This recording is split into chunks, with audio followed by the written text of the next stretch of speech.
રામ રામ ડાયરાના જય દ્વારકાધીશ. કેમ છો બધા? મજામાં? બધા મજામાં જ હશે.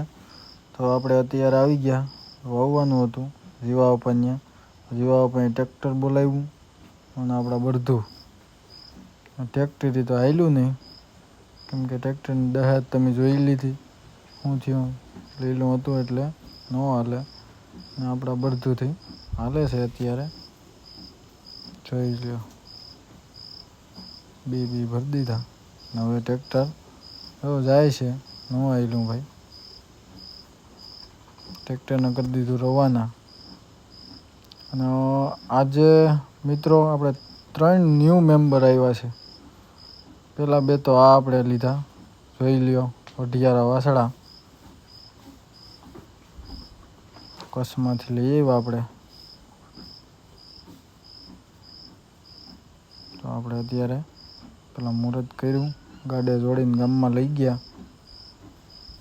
અને બીજી વાત, 3જું ન્યૂ મેમ્બર આપણે શુભના વછેરી એવી ઠાણ આપ્યું રાતે. જોઈ લ્યો, કપારમાં પટ્ટો, પાછળનો એક પગ.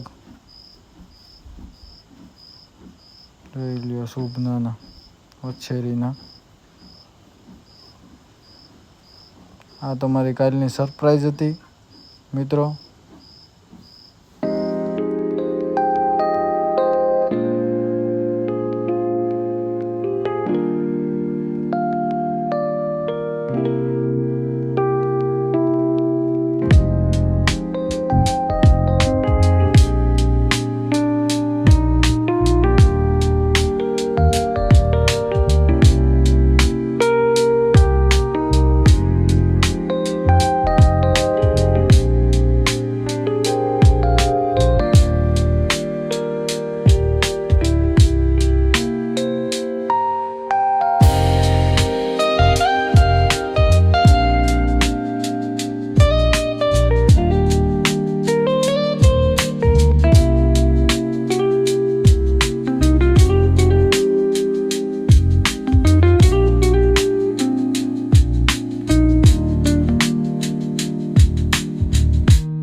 મિત્રો ત્યાર પછી હવે આપણે ઘરે વાવવાની હતી.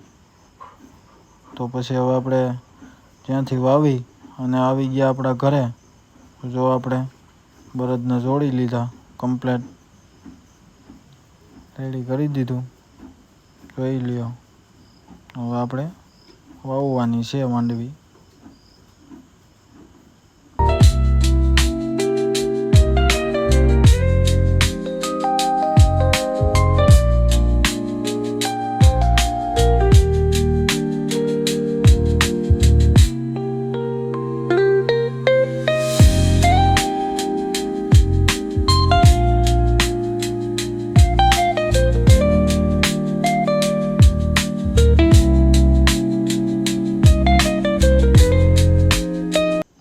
બધું થઈ ગયું એટલે હવે આપણે ભરી દઈએ બિયા, વણણીમાં નાખી દઈએ. જોઈ લ્યો, તો આપણે અત્યારે બિયા નાખીએ. બિયાની ભરી દીધી કમ્પ્લેટ આખી વણણી, બિયા ભેરવીને. અને હવે પછી આપણે ચાલુ કરી દીધું ધીરે ધીરે. થોડુંક લીલું તો છે પણ નહીં વાંધો આવે, વાવવું તો પડશે જ ગમે તેમ કરીને. એટલે પછી હવે આપણે ધીરે ધીરે ચાલુ તો કરી દઈએ. મેં કીધું લીલું તો લીલું, એટલે વજન બહુ દેવો પડે. લીલું છે એટલે થોડોક નારિયેળીનો ઓથરો આવતો હોય ને, એટલે એ વાંધો છે. નહીં વાંધો આવે, હોવાઈ જશે ધીરે ધીરે.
મિત્રો આવા જ અવનવા વિડીયો જોવા માટે અમારી ચેનલમાં બન્યા રહો. જય દ્વારકાધીશ. લાઈક કરો, શેર કરો અને સબસ્ક્રાઈબ કરો.